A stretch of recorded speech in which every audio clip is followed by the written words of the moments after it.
এই পর্বে আমরা স্মার্ট শার্পেন এবং স্মার্ট ফিল্টার ব্যবহার দেখাবো।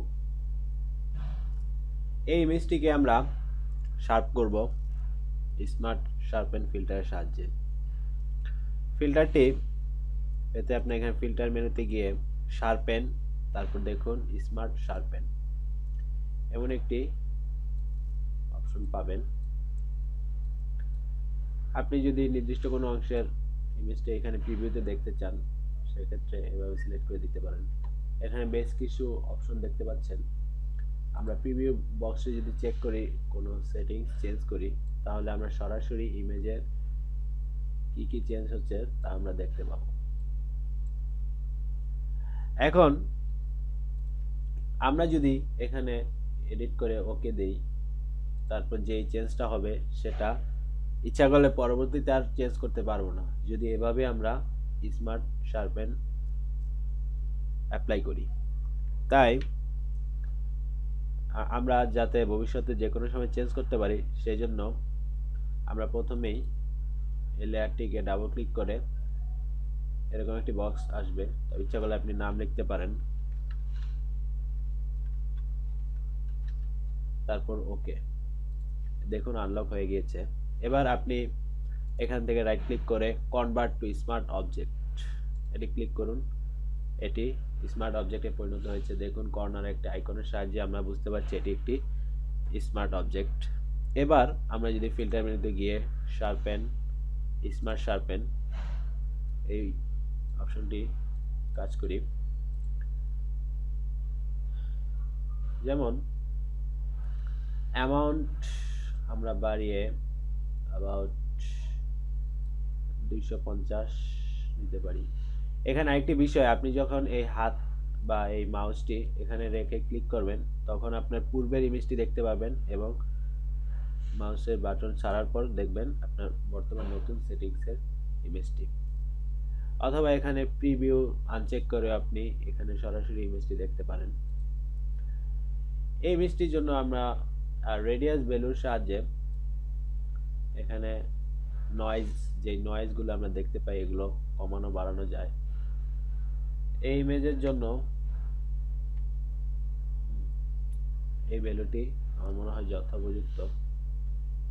এছাড়াও আপনি যদি এখন ওকে দিন, তাহলে এই সেটিংসটা চেঞ্জ হয়ে যাবে। ভবিষ্যতে প্রত্যেক ইমেজেই এই সেটিংস থাকবে। তাই ডিফল্ট সেটিংসটি রাখতে আপনি এখান থেকে ক্লিক করে আপনি নতুন সেটিংসটি সেভ করে নিন। এবার যদি আপনি নিউটা সিলেক্ট করে ওকে দেন, তাহলে আপনি ডিফল্ট মেনুটিও পাবেন। দেখুন আমরা ওকে দেওয়ার পরে এখানে বেশ কিছু অপশন দেখতে পাচ্ছি। এই অপশনগুলো এই স্মার্ট ফিল্টার ব্যবহার কারণেই হয়েছে। এটি সুবিধা হচ্ছে আমরা ইচ্ছা করলে যে কোনো সময় আমরা এই ফিল্টার কার্যক্রম বন্ধ করে দিতে পারি, অথবা আবার অন করতে পারি। তারপর আপনি আবার এখানে যদি ডাবল ক্লিক করে ওপেন করেন, তাহলে আপনি সেই বক্সটি আবার ফিরে পাবেন এবং ইচ্ছা করলে আপনি আবার আপনার প্রয়োজন মতো ভ্যালু চেঞ্জ করতে পারবেন। এটাই সবচেয়ে বড় অ্যাডভান্টেজ স্মার্ট ফিল্টারের। তারপর আরেকটি অপশন দেখুন, এখানে অ্যাডভান্স অপশনটি দেখতে পাচ্ছেন। এখানে শার্পেন, শ্যাডো, হাইলাইট এই অপশনটিগুলোর মাধ্যমে আপনি আপনার প্রয়োজন মতো সেটিংস চেঞ্জ করতে পারেন। এছাড়া আপনার ছবিতে যদি একটু ব্লর ইফেক্ট থাকে, তাহলে সেটাও দূর করতে পারেন, এই যে রিমুভ গাউসিয়ান ব্লর। আর যদি ছবিতে একটু শেক থাকে বা আপনার ক্যামেরা নাড়ার কারণে যেই এক ধরনের কাঁপাকাঁপি ছবিতে দেখা যায়, সেটা দূর করতে আপনি এই অপশনগুলো ব্যবহার করতে পারেন। আপনি আরেকটি অপশন এখানে দেখতে পাচ্ছেন, ডাবল আইকন। এখানে যদি ডাবল ক্লিক করেন, তারপর আপনি ইচ্ছে করলে ব্লেন্ড মোডও চেঞ্জ করতে পারেন। এছাড়া অপাসিটি কমানো বাড়ানোর সুবিধাও আপনার রয়েছে, অর্থাৎ আপনি সম্পূর্ণ ফ্লেক্সিবলভাবে ফিল্টার ব্যবহার করতে পারেন